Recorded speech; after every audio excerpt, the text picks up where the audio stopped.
Welcome to the CCAT History Podcast, Episode 1, The Irish Diaspora.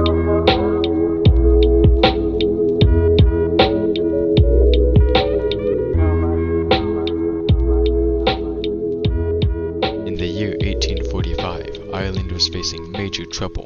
A new disease had emerged and was ravaging Ireland's potato crops. The already poor nation was under further stress from the damage done by this disease. Lasting until 1852, the event would later be known as the Potato Famine, caused by the disease Phytophthora infestans. The potato famine would go on to claim the lives of over 1 million people and drive the citizens of Ireland into further poverty. The condition brought about by the potato famine also caused people to leave in droves.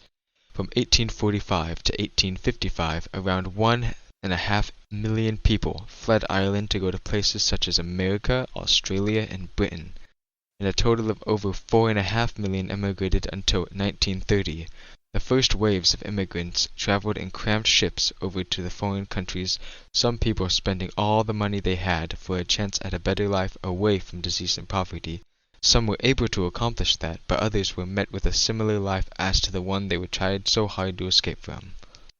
Before that, though, in the early 1800s, Ireland was facing major hardships. They were under the oppressive rule of the British Empire, which sprouted plantation systems that exploited the local labor force, and laws such as the penal laws were passed, which were aimed at suppressing and destroying Irish manufacturing and trade. Britain's rule over Ireland crippled the country and left the majority of its citizens in extreme poverty. Arthur Wellesley, the Duke of Wellington at the time, even stating, "There never was a country in which poverty existed to the extent that it exists in Ireland." But around 1845, the problems Ireland was facing were about to get even worse. The Irish potato crop suddenly began dying. A large portion of their economy and the majority of the Irish people's diet was dependent on the production of potatoes. The average Irishman ate about 14 pounds of potatoes per day. Arriving in Ireland in the 1570s, potatoes were the perfect crop for the Irish people. Potatoes were easy to farm, cheap to produce, and contained all the protein and most of the vitamins needed to live. Potatoes had a large and predictable harvest, and since the majority of Ireland's population was poor, it was one of the only viable crops available to eat. When the potato famine hit, this major hit to their economy and way of life was devastating. The cause of this disaster? A water mold called Phytophthora infestans. The famine caused by this disease drove Ireland into further poverty and caused the millions of people who had barely enough money to leave the country. While this was happening, Great Britain stood by and watched, passing laws limiting the amount of support that Ireland could receive, such as the Corn Laws in the 1830s and 40s. These laws raised the price of crops like corn and all types of grain. They also restricted the imports of these goods. This was to protect the English farm owners from inexpensive foreign imports that could stand to lose them money. Farms in Ireland were not owned by the Irish people, they were owned by British people. So with the Corn Laws in place, not only could Ireland not receive support from Great Britain, but the small number of potatoes that Ireland could export could not be sold to Great Britain. This ruined the Irish economy. With almost all of Ireland's income decimated, this was the breaking point for the Irish people. In the end, the famine and the British response to it, which heightened the problem, led to over 1 million deaths and around 1.5 million immigrants to free the country. To this day, Ireland has not yet recovered from this mass exodus of the Irish people from their homeland. Irish immigrants fleeing the country went to Britain first because that's where a large majority of the ships were. Ireland was underdeveloped at the time and had a significant lack of ports and transport vessels. However, there were plenty in Britain. A lot of poorer immigrants couldn't afford to go anywhere else, so they stayed in Britain. But those who were able to travel to other countries mostly went to America and Australia. At the time, there were paddle wheel steamboats which were able to make a journey from Britain to America in only 2 weeks. But those boats were very expensive, so most immigrants could not afford them. Instead, hundreds upon thousands of people were loaded onto cargo ships, also known as coffin ships.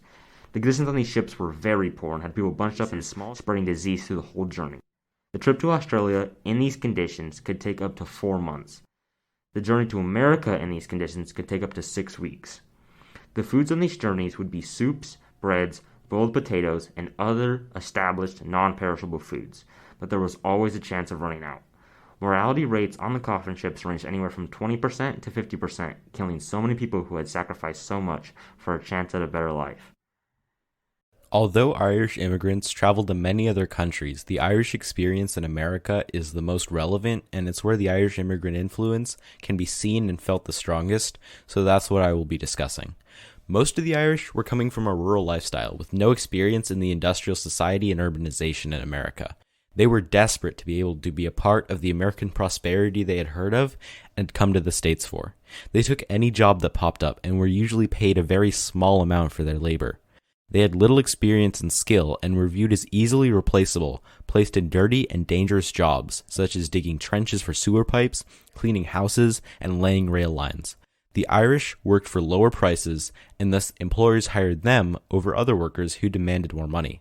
Working-class Americans saw their jobs being taken by Irish immigrants who worked for less pay, and that led to the Irish stealing American jobs notion, which heated tensions between the Americans and the newly arrived immigrants. Irish immigrants often settled in their port cities since many had no money other than what they had spent on the journey over. They took advantage of the cheapest housing areas, living in cramped spaces and subdivided homes, which were homes that had multiple families living inside them, despite only being intended for one. There were many obstacles in the immigrants' lives, not least of which was the lack of sanitation and the disease that came with it. There was no sewage system set up in the migrants' homes, and there was a considerable lack of running water. The combination of these two helped disease spread like wildfire. This didn't just hurt the Irish people physically, it hurt them socially as well. The Irish were already viewed upon warily because of their destitute state, but now with disease being prevalent in Irish homes, the notion was reinforced of Irish being dirty, unskilled, and inferior. Besides their lack of money, or the disease that ran rampant in their homes, the Irish had another thing that caused their lives to be harder: their religion. Most of the Irish immigrants were Roman Catholic, and that caused problems between them and the America's Anglo-Saxon population, whose ancestors had fled Europe specifically to escape the oppression they faced under Catholicism. And even though the feelings towards the Catholic Church had softened a little over time, America's oldest citizens could still remember when America was under British rule and Catholic effigies were burned in the streets during holidays like Guy Fawkes Day. The weariness and distaste for Irish immigrants eventually turned into full-on discrimination. Job applications which stated no Irish need apply, and illustrators who drew Irishmen as ape-like with slopping foreheads and hideous appearances. Secret anti-Catholic societies started popping up across America, which sought to return America to the quote-unquote land of liberty and Protestantism it once was. These societies eventually became a legitimate political party, known as the American or Native American Party. Not actually Native Americans, though, the term was used to symbolize their feelings of superiority since they were direct descendants of the colonist. The party was able to find great success in the East Coast cities in the 1850s, at one point in 1854, managing to capture all political seats in Massachusetts. They focused on anti-Catholic and anti-immigration values and policies, mandating the reading of the King James Bible in all public schools, disbanding Irish militias, and deporting over 300 Irish immigrants in Boston. The American Party fueled the hatred for Irish and other immigrants, and in the 1850s, countless Irish and Catholic churches were burned, and mobs in Kentucky were sent against Irish and Germans on Election Day in 1855, killing around 100 people. The hatred for the Irish wasn't universal, though. Many people in America found it troubling, including Abraham Lincoln, who noted the irony in the phrase, "all men are created equal," at a time where immigrants, and the Irish especially, were viewed as inferior. Eventually, though, as slavery became more of an issue than immigration, the American Party lost much of its support and fizzled out. Over time, the Irish eventually started to gain a substantial foothold on the social and political ladder. Being very politically active and having such large numbers meant that they had a large impact in the polls and were thus able to use that power to pass laws and elect officials that would benefit them. The Irish went on to make huge strides in politics, organize labor, music, and art. For example, Mother Jones, known at the time as the most dangerous woman in America, who spent 50 years of her life unionizing workers in various occupations all across the country. Organizing strikes in Pennsylvania, West Virginia, and Baltimore, she fought in Detroit for the 8-hour workday and joined in protest of the atrocious conditions mine workers faced at the time. Irish immigrants gave back an incalculable amount to a country which had shunned and discriminated against them. and their impacts can be seen today and will be around for centuries to come. Before the potato famine, the population of Ireland was about 8.5 million, but following its events, over 20% of this number was lost to both immigration out of Ireland or to starvation and disease. For most of its history, Ireland was mainly a rural country, meaning that its economy and its people's way of life was centered around agriculture. Each family had at least 2 acres of land and could only survive off of what they grew. Because of their dependence on crops, the famine crippled Ireland's economy and way of life. This, of course, is just a brief summary of how the potato famine affected Ireland. However, the potato famine was what mainly brought about the Irish diaspora itself. After the potato famine, with 1/5 of the population either being deceased or on another continent, there was chance for economic growth. With the crisis over and food supplies becoming somewhat stable again, it was realized that there weren't as many mouths to feed. Without this burden, Ireland was able to collect itself, and as a result, the economy increased as a whole. Diaspora, caused by the potato famine, is one of the worst humanitarian crises in European history. So what could have prevented it? Sure, the influx of Irish people was helpful to the countries that they migrated to, but the suffering endured and the lives lost surely could have been avoided. The British neglect intensified the famine's effects, and after years of intense rule over Ireland, had weakened the country as a whole, making a majority of the population dependent on one food to survive. Had Britain passed laws that relieved the Irish of their financial burdens, and if the rule had not been so constricting before the famine, then the potato famine would have not been as devastating, and over 1 million people wouldn't have had to die.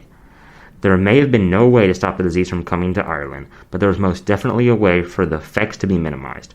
The Corn Law passed by the British Parliament were out of greed and did not help the people of Ireland in any way. In fact, it worsened the problem. In all, the Irish diaspora was a huge exodus of the Irish people, which profoundly affected many countries, America especially. It was not a smooth ride, but through their conviction, the Irish were able to make a name for themselves and escape the dire situation back home.